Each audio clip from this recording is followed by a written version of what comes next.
किसी चीज को समझने के लिए मंथन जरूरी है, नई सोच जगाने के लिए मंथन जरूरी है, नया कदम उठाने के लिए मंथन जरूरी है। मंथन हब जो आपको मंथन करने में मदद करे। नमस्कार दोस्तों, आप लोग है ना बहुत अजीब लोग हैं, सच में बहुत अजीब लोग हैं। बिना देखे ही एक अनजान सी आवाज़ पर आपने भरोसा कर लिया। भरोसा तो कर लिया, ठीक है, आपने अपना जीवन ही वैसा बना लिया। आप लोग कहते हैं कि हमारा जीवन बदल गया। दोस्तों, आप जितने अजीब हैं उतने गजब भी हैं, इसलिए मैं आप लोगों को नमस्कार करता हूँ।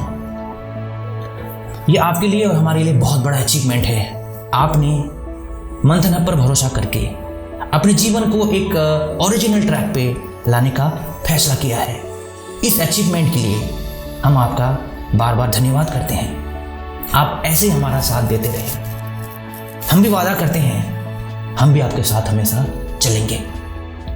इस वीडियो को शुरू करने से पहले मैं अपने गुरुजनों को प्रणाम करता हूं और गुरुजनों से, जो बड़े लोग इस वीडियो को देख रहे हैं, उनसे प्रार्थना करता हूं वो हमें आशीर्वाद दें कि हम डेडिकेशन के साथ इस तरह वीडियो बनाते रहें और अपने भाइयों को, अपने दोस्तों को हम दलदल से, ब्रह्मचर्य के नाश से, विनाश के द्वार से बचाते रहें।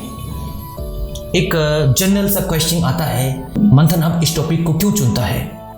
मंथन हब ने ये काम ऐसा एक सेंसिटिव टॉपिक के ऊपर वीडियो बनाना क्यों चालू कर दिया?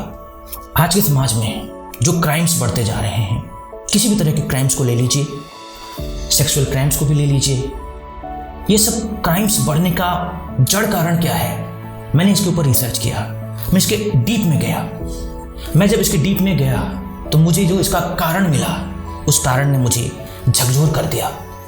आज चाहे वो अमीर की बेटी हो, अमीर की बहन हो या गरीब की बहन बेटी हो, कोई भी बहन बेटी सुरक्षित महसूस नहीं कर रही है। दूसरे कई तरह के क्राइम्स भी होते हैं, जनरल क्राइम्स भी होते हैं। समाज की इस तरह की अवस्था के लिए जिम्मेदार कौन है? क्या कारण है?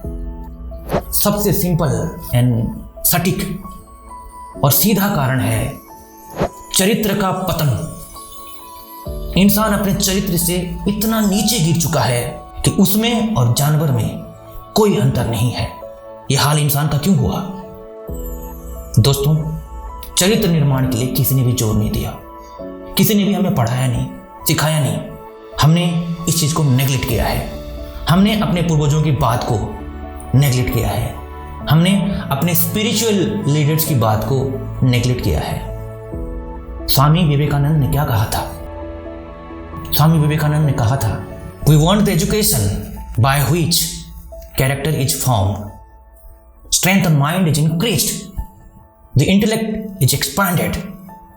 स्वामी विवेकानंद उस एजुकेशन की बात कर रहे हैं जिससे एक कैरेक्टर बन सके, जिससे मेंटल स्ट्रेंथ बढ़ सके और हमारी बुद्धि की विशालता बढ़ सके और हम अपने पैर पर खड़े हो सके। स्वामी विवेकानंद उस चरित्र की बात कर रहे हैं। क्या इस चरित्र के निर्माण के लिए कोई प्रयास करता है?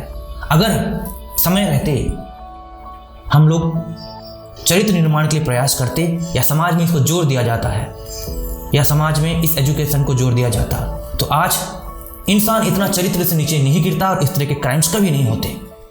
दूसरा कारण, जो नौजवान हैं जवानी में अपनी सेमिनल एनर्जी को, अपनी ब्रह्मचर्य की शक्ति को बिना सोचे समझे वेस्ट करते हैं। गलती उनकी देखें तो कुछ हद तक गलती है, कुछ हद तक नहीं भी है, क्योंकि बचपन से उन्हें कोई बताने वाला नहीं मिलता है। उनको ऐसी शिक्षा नहीं मिल पाती है कि जो ब्रह्मचर्य की एनर्जी है, जो सेमिनल एनर्जी है, वही लाइफ एनर्जी है। अगर उसको हम वेस्ट करते हैं तो हमें बहुत ही बुरा अंजाम देखना पड़ता है। ये बताने वाला कोई नहीं था कि ब्रह्मचर्य का महत्व इतना ज्यादा क्यों है, वीर्य शक्ति का इतना महत्व क्यों है, उसके पीछे क्या कारण है। ये बहुत ही स्पिरिचुअल टॉपिक का एजुकेशन है और बहुत ही जीवन के संबंधित बहुत ही महत्वपूर्ण एजुकेशन है, जो हमारे पूर्वज पहले इस एजुकेशन को इनिशियली देते थे। इसीलिए नौजवान बचपन से ही वो चरित्रवान बनते थे। आज के समय में कहीं से भी बस टेम्परेरी कोई भी सेंसुअल प्लेजर मिल जाए। सेंसुअल प्लेजर पाने के लिए बस अपने जेनिटल को स्टिमुलेट करना है, स्टिमुलेट करते जाना है। सेंसुअल प्लेजर बस मिलेगा फिर ख़त्म हो जाएगा।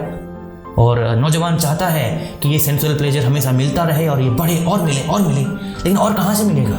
क्योंकि नेचर ने इस तरीके से हमारे सिस्टम को डिजाइन किया है कि इससे ज़्यादा आपको प्लेजर नहीं मिल सकता। नेचर ने एक पर्पस में इसे डिजाइन किया है प्रोपेगेशन के लिए, यानी कि जो प्रोग्रेनिंग है, जो जनरेशन को चलाने के लिए नेचर ने इसको डिजाइन किया है। इसके ऊपर बहुत सारी किताबें भी है। हमारे अंदर जो सेमिनल एनर्जी है और जो भी बायोलॉजिकल अरेंजमेंट है, उसका जो प्लेजर है या उससे जो जनरेशन को प्रोपेगेट करने की जो व्यवस्था है, ये एक पर्पस के लिए है, स्पेसिफिक पर्पस के लिए है, प्लेजर के लिए नहीं है। इसके ऊपर बहुत सारे फिलोसोफर्स ने भी कहा है, स्क्रिप्चर्स ने भी कहा है, विद्वान लोगों ने भी कहा है, लेकिन हम इस चीज़ को मानते नहीं हैं, समझते नहीं हैं। हमें किसी ने सिखाया नहीं, हमें किसी ने संस्कार नहीं दिया, इसलिए हम इस चीज़ को वेस्ट करते गए। और आज हमें देखने को मिलता है इस तरह की बीमारियां युवाओं को हो रही है कि हम सुनते हैं, पढ़ते हैं तो घबरा जाते हैं, यार इस तरह की कभी बीमारी हो सकती है क्या? दूसरी तरफ ऐसे भी युवा हैं जो ब्रह्मचर्य का पालन करते हैं कम से कम शादी तक, तो उनके जीवन में बहुत ज़बरदस्त बेनिफिट्स हैं। हमने दिखाया है कितना उनका मेंटल स्ट्रेंथ बढ़ जाता है, कितना हाई मोरल के हो जाते हैं, उनका उत्साह बढ़ जाता है, मोटिवेशन बढ़ जाता है, स्पिरिचुअली वो बहुत ज़्यादा एलिवेटेड हो जाते हैं, उनके अंदर बहुत ज़बरदस्त स्पिरिचुअल क्वालिटीज विकसित हो जाती है। वो बताते हैं, हमने देखा है, हमने खुद भी इस चीज़ को एक्सपीरियंस किया है, प्रैक्टिकली एक्सपीरियंस किया है। हमने नेगेटिव साइड को भी देखा है, कितना गिल्ट फील करते हैं हम लोग, कितना रिग्रेट फील करते हैं। ऐसा लगता है कि दुनिया का सबसे कमज़ोर आदमी मैं ही हूँ। ऐसा क्यों महसूस होता है जब हम ब्रह्मचर्य की शक्ति को वेस्ट करते हैं? ऐसा क्यों महसूस होता है कि मैं दुनिया का सबसे ताकतवर हूँ, दुनिया का सबसे जोशीला आदमी मैं ही हूँ, मेरे अंदर वो स्पिरिचुअल एनर्जी है? ऐसा क्यों महसूस होता है जब हम ब्रह्मचर्य शक्ति को बचाते हैं? दोस्तों, ये सब चीज़ें बहुत ज़रूरी है बताना युवाओं को, नहीं तो युवा घुट घुट के जी रहे हैं, गलती करते जा रहे हैं, उनके शरीर में तरह तरह की कमियां देखने को मिल रही है, वो किसी को बता नहीं पा रहे हैं। इतनी प्राइवेट बात है, इतनी प्राइवेट बात है, अपने भाई को बता नहीं सकते, अपने पिताजी को बता नहीं सकते, अपनी माताजी को बता नहीं सकते, अपनी बहन को, अपने किसी रिश्तेदार को, किसी टीचर को, किसी को भी नहीं बता सकते। कोई ऑप्शन नहीं है, नहीं बता सकते और घुट घुट के जी रहे हैं। इसलिए एक माहौल मिलना चाहिए, एक वातावरण मिलना चाहिए, जिस वातावरण में आकर के, जिस माहौल में, जिस प्लेटफॉर्म पे आकर के युवा अपनी बात कह सकें, अपनी प्रॉब्लम बता सकें, ताकि दूसरे युवा उसको सुने, देखें और वो गलती ना करें। युवा आए और अपने बेनिफिट्स बता सकें ब्रह्मचर्य की, ताकि दूसरे लोग उसको देख लें, वे भी ब्रह्मचर्य पालन करने की कोशिश करें। बस इसी उद्देश्य से हमने मंथन हब को खड़ा किया है। तीसरी चीज ये है कि ब्रह्मचर्य को हर कहीं स्पिरिचुअली प्रोजेक्ट किया गया है तो ब्रह्मचर्य स्पिरिचुअल एस्पेक्ट है, लेकिन आप देखोगे तो ब्रह्मचर्य के बहुत सारे एस्पेक्ट भी हैं। तो इसीलिए हमने ब्रह्मचर्य को साइंटिफिक तरीके से प्रेजेंट करने का प्रयास किया है। हमें ज़्यादा मिलता नहीं है साइंटिफिक एस्पेक्ट, लेकिन हमने खोजा है, बहुत सारी किताबें पढ़ी है, हमें पता चला कि ब्रह्मचर्य का साइंटिफिक एस्पेक्ट क्या है। तो इसलिए हमने सोचा कि ब्रह्मचर्य को साइंटिफिकली प्रेजेंट किया जाए। तो आप लोगों का प्यार मिला, आप लोगों का सहयोग मिला, आप लोगों का कमेंट्स पढ़ते हैं तो हमें बहुत जोश मिलता है, बहुत उत्साह मिलता है। हम काम करते गए और आज हमने ब्रह्मचर्य के ऊपर 240 वीडियो हमने बना दिया है। ये आप लोगों के साथ हमारा जो अटैचमेंट है और आपका हमारे साथ जो अटैचमेंट है, इसका ही कमाल है। हम ये भी कह सकते हैं कि ऊपर वाले की रहमत भी है। चलो, बहुत अच्छी बात है। और हम इस काम को कैसे करेंगे, कैसे संभव है, मंथन हब का थीम क्या है, आप अगर उसको समझेंगे तो दोनों चीज समझ में आएगी। हम ब्रह्मचर्य बेनिफिट्स को कैसे पाएंगे और इस दलदल से कैसे बचेंगे, उसके लिए आपको मंथन हब का थीम समझना पड़ेगा। मंथन हब का थीम क्या है, उसको समझाने के लिए आपके सामने एक बहुत ही जबरदस्त मैं कोटेशन आपको समझाना चाहता हूँ। उस कोटेशन को आप भी पढ़ेंगे, आप भी समझेंगे तो आपको बहुत जोश आएगा। ध्यान से सुनिए।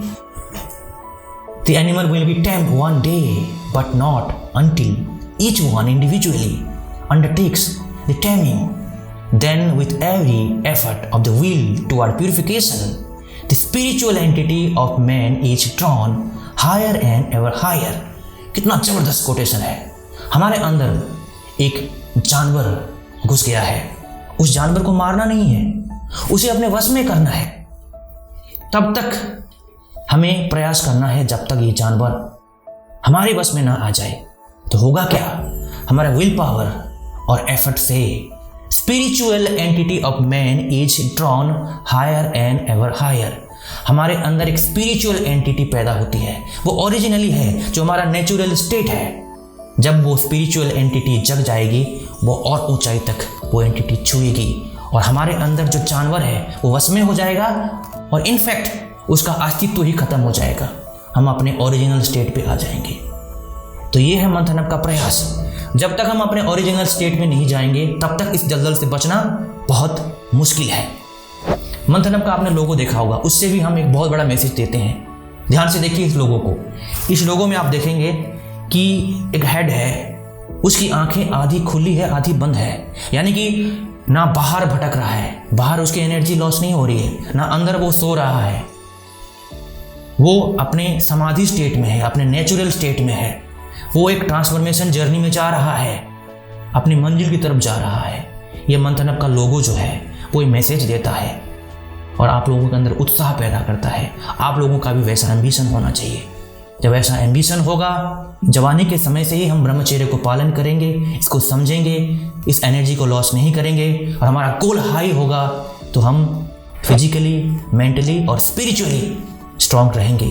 अगली वीडियो में और जोश के साथ आपके सामने हम नए टॉपिक के ऊपर वीडियो प्रेजेंट करेंगे। तब तक इस वीडियो को जितना हो सके शेयर कीजिए और नेक्स्ट वीडियो पे मैं दोनों श्लोक जो दिख रहे हैं ना आपको, इनका मीनिंग भी समझाऊंगा, बहुत ज़बरदस्त है। तब तक इंतजार करें। बहुत बहुत धन्यवाद। इसी तरह प्यार देते रहें, शेयर करें वीडियो को। नेक्स्ट वीडियो में मिलेंगे जोश के साथ। All the very best.